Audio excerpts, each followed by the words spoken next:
will never understand the amount of ignorance and delusion, not to mention courage, it takes for a woman to say out loud that she is divorced, but also be able to create a TikTok account where she's giving life and relationship advice. Divorced men are the best type of men to date, in my opinion. And this is going off of experience and also being a divorcee. I find that divorced men are already made husbands. So it makes it so much easier, in my opinion, to date a man who's already been married, has been accustomed to being a husband, and has an idea of where he effed up at and knows what he's going to try to fix. Don't get me wrong, there are cons as well. The con is usually child support. It's usually co-parenting with the ex-wife. It could be things that he has to still work through that scarred him from his marriage before, because for some reason we think that men, they don't feel anything, but they go through just as much as we do when it comes to a divorce, obviously, unless they cheated. But we're not going to talk about those type of men, because not every man that's gone through divorce is a man that's cheated. There's a lot of really good men who wound up in divorce because their wives got bored, because maybe he wasn't doing things that she wanted him to do and they grew apart. Whenever these types of women start these TikToks and they have these accounts, they will never, ever admit that women do anything wrong in these marriages. You just listed off 3 or 4 things that, oh, well, the man, he cheats, or the wife got bored, or he's not fulfilling the duties in the marriage. It's never the woman's fault in any of this. And why would any sane man that has been married want to get married again? I know that it happens. I just do not understand what would come over these men to have them want to get married again. There's just absolutely no reason why a man that's been divorced would want to get married again. It's kind of just, and when she said that a divorced man is a ready-made husband, I don't think she is, there was going to be a lot of bad advice from this woman. I went through a few of her TikToks. This is just a lot of bad advice for men. Obviously, her channel is directed towards women, so this is she's gonna try to help women obviously find these types of men, or whatever she's trying to do. But this is really bad advice for men. I would say that if you've been married and you've been divorced, obviously you already know never get married again. That's just something you learn after getting married. If you've never been married before, well, congratulations. Now you can just already decide to not get married and end the headache before it even starts. You can always have the argument that, oh, well, marriage is symbolic of finding your person and being faithful, and it can be whatever it wants to be. Humans are still human, so you can definitely trust yourself with that commitment. But how do you know that the other person is matching that energy? You absolutely have no idea, and there's no way to know. This is something else. There's so many reasons why a man can go through a divorce, and it has nothing to do with cheating. Because of that, this again makes him even more prone to be ready to just fix it, especially if he's a man who actually enjoys being a husband, because there are men who love taking care of their woman. They take pride in that. Like I said, doesn't mean it's going to be perfect, but I found that divorced men are easier to date based off of what I was looking for. He had kids. He understood legacy. He understood commitment. He understood all these things. My husband was divorced. I was divorced. So when we came together, we was like, it took us much less time to identify we wanted each other, ask each other the proper questions, and say, you know what? You're going to be the person that I'm with. It's easy to do that when you've gone through a marriage and your strengths and your weaknesses. You know what your ex kept telling you need to work on. So you know what to work on. But again, it's my unpopular opinion. I think some people would rather run away from them. Personally, if you were my coaching client, I would tell you to snatch you a divorced man who did not go through divorce because of cheating. Or here's another idea that's going to be very controversial. You could shut the fuck up. Absolutely not. This is the worst advice you can give anyone. Leave these divorced men alone. They don't want anything to do with any sort of divorced woman.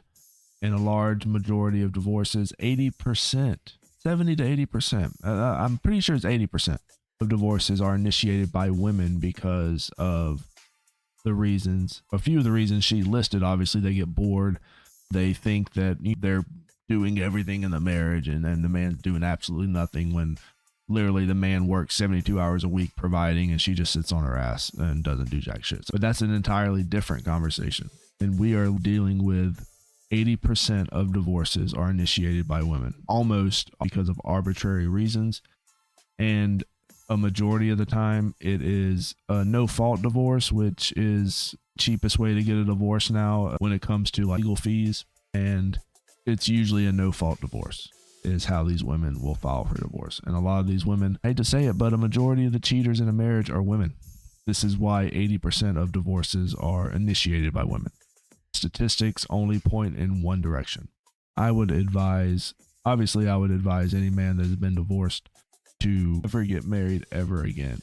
Any guy who's been through a divorce and been put through the ringer knows that it's just one of the biggest risks you can take, especially a second time. I have known guys that have gotten married twice, and my brain cannot, I just cannot even process that information. That why would you get married twice? It just does not make any sense to me. So this woman, she has been married, she's been divorced.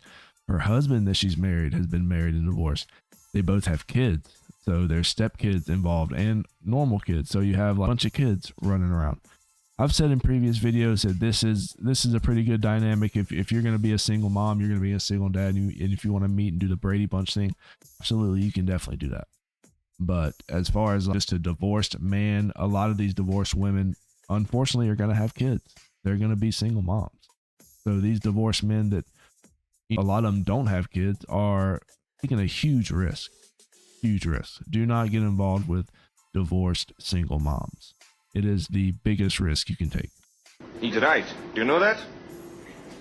Hey there. So I've been doing a little experiment, if you will, here on TikTok. And I always say I use my life as an experiment. I try different things and then I learn a lesson and then I apply it in my work, in my teaching. But here's what I've been doing. So I started this red flag series, and my goal with the red flag series is to discuss red flags that you experience in dating and what to watch for and what to do about it. And here's what my experiment has been. So far I posted 3 red flag videos. You can watch them on my playlist, red flag series. 2 of those videos, I talked about a personal experience I had in a relationship and what I experienced and what the red flag was that I saw in my partner that I overlooked, and then what I would have done differently now that I've healed and grown through that experience.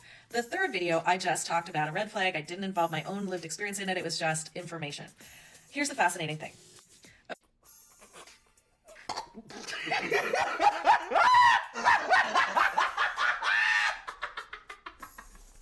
Okay, I'm going to pause it right here real quick. And I'm also going to say that I am going to speed up the, when these women talk, they talk very like, they say a lot of words, but they don't really, there's no context. She was just talking for about a minute and she really didn't say anything. She was just talking about these, like she could have just said, hey, I made 3 videos and then cut to this screen right here. This screen right here, this screenshot has all the information. Red flag series, 3 parts, updated, part 1, part 2, part 3. She described everything that's in the screenshot in the first minute of this TikTok. That is like, why? It's right here. Just say, you could have started the video, hey, guess what? Check this out, and then cut to this screen, and then say what you had to say. Anyway, I am going to be speeding through some of this dialogue and speeding it up. That way we don't have to sit through the whatever this is. Let's continue.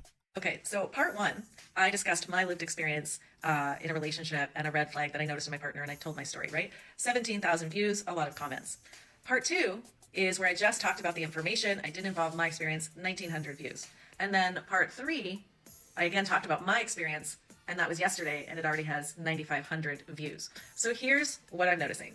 And I've been talking with a lot of colleagues about this, and we see this a lot on TikTok. When women share their lived experience with men and the abuse or mistreatment or harm they have suffered at the hands of men, this is very triggering for men. And so those 2 videos where I talked about my lived experience, lots of views and lots of hate comments saying to me, I'm the problem.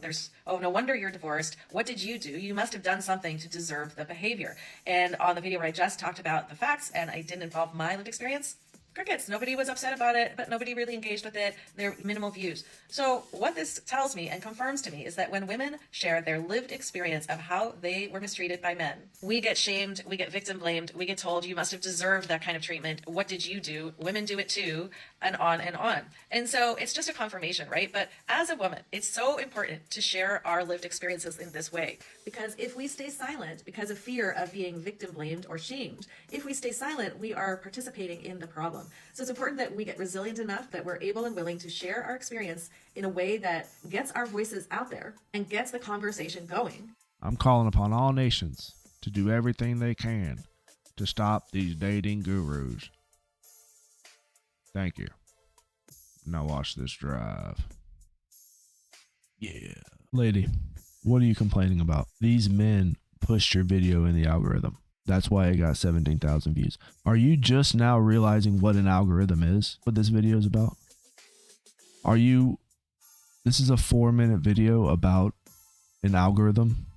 It has absolutely nothing to do with any narrative that you're spewing. It literally has to do with you making a TikTok, a lot of men commenting on it, and it gets pushed through the algorithm.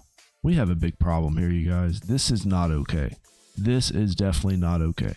She is a dating coach, a lifestyle guru. This is what she's spewing to whoever's willing to listen, which is not a lot of people. This video had like 1,000 views. But even still, this is worrying. This should be worrying, because even stuff like this will get out there. That is how algorithms work, ma'am. The comments, the likes, the interactions, the screen time, it all gets pushed through and it gets recommended and it gets into people's feed. That's what algorithms do. I'm not sure. I didn't watch the video, your red flag series. Honestly, it didn't seem very interesting to me, but this video it's insane. This does not. Okay. You know what? I haven't watched the whole video. Let's finish the rest of the video and I'll give you the rest of my comments.